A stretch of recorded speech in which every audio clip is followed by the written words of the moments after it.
खा के गया। यहाँ तक कि भाजपा वाले नेताओं को भी दौड़ा दौड़ा के नीतीश कुमार की पुलिस ने मारा। हर 2-4 दिन पर जो घटनाएं होती हैं वो झकझोर देती है।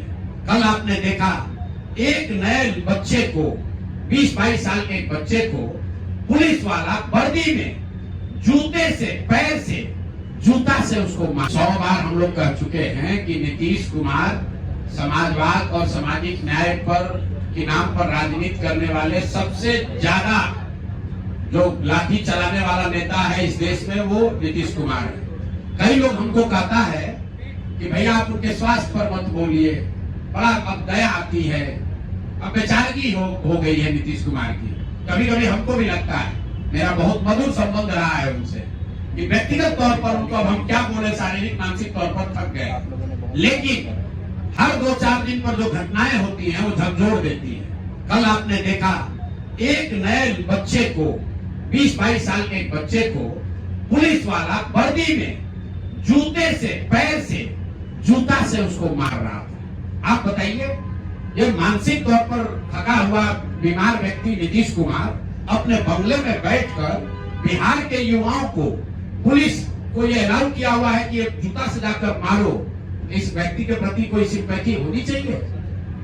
नहीं होनी चाहिए। प्रशांत जी अभ्यर्थियों के साथ फिर से खड़े रहे। अरे भैया, अभ्यर्थियों के साथ आप ये बताइए कि 3 वर्ष में हम लोगों ने आंकड़ा जारी किया है, 84 से ज्यादा अलग अलग समूहों पर लाठियां चली हैं पटना में। तो चाहे अभ्यर्थी हो, छात्र हो, आशा वर्कर हो, आंगनबाड़ी हो, सरपंच हो, मुखिया हो, रसोईया हो, सांख्यिकी वाले हो, राज्य कर्मी हो, कोई वर्ग बाकी नहीं है।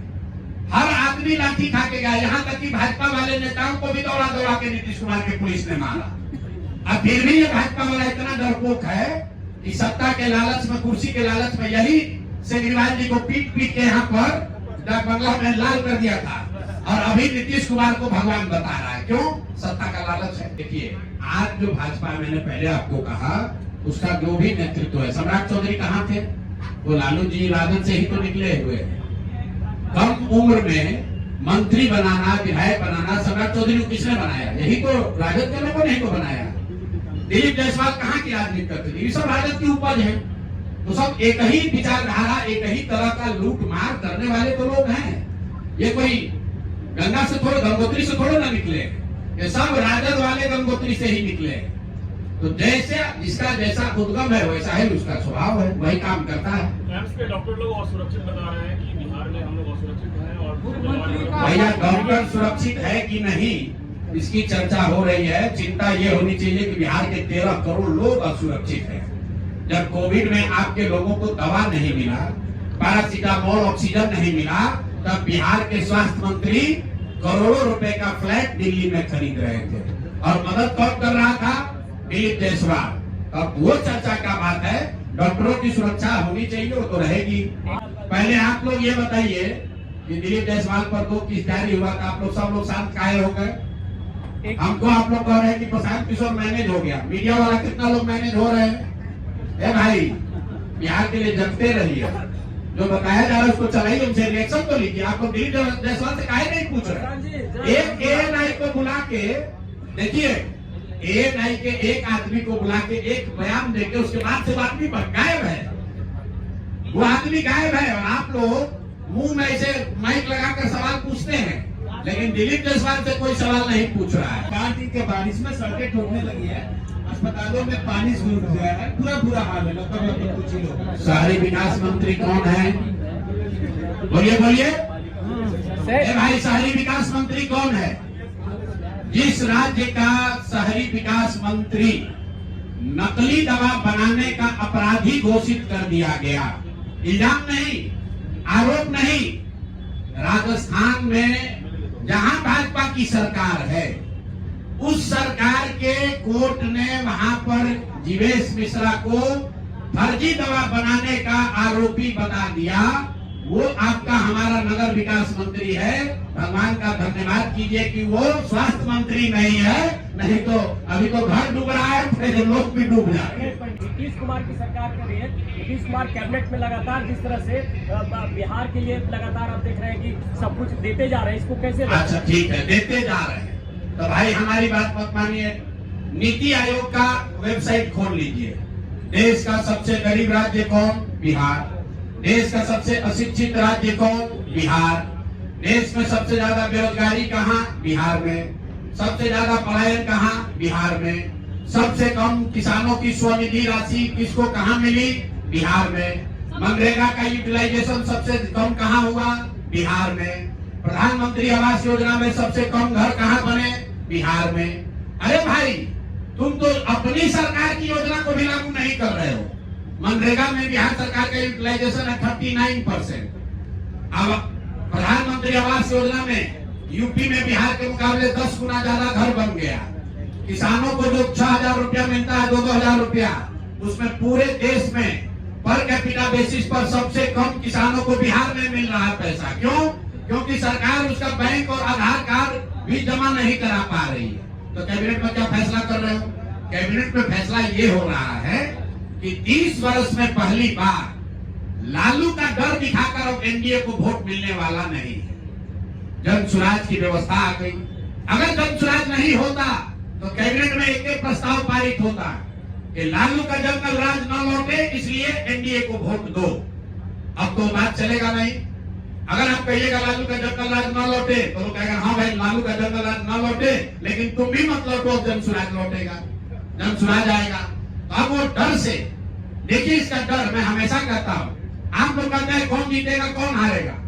जन सुराज के होने से हम लोग का कोई विधायक नहीं, कोई मंत्री नहीं, हम लोग ना पक्ष में ना विपक्ष में, लेकिन जन सुराज का डर इतना है कि 20 वर्ष में जो वृद्धों का, दिव्यांगों का, विधवाओं का पेंशन 400 रुपया से बढ़कर 410 नहीं हुआ, वो एक ही बार में 1100 हो गया।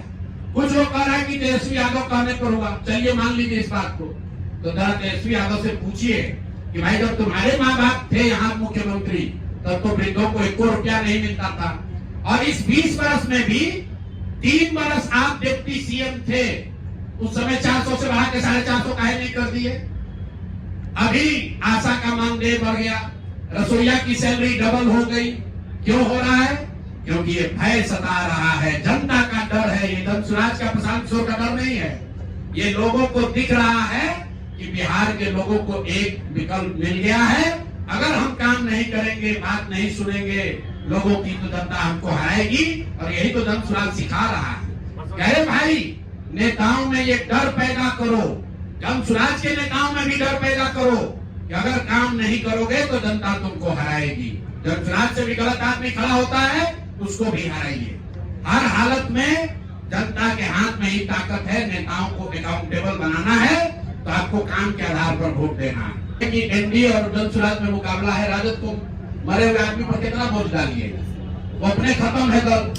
भाई वीरेंद्र यादव के बारे में भाई वीरेंद्र यादव को हम काहे बोले? जो यहाँ पर सत्ता चला रहा पहले उसको पकड़े। मान लीजिए भाई वीरेंद्र यादव ने गलती किया तो सत्ता में जो बैठे लोग उसको काहे नहीं अरेस्ट किया?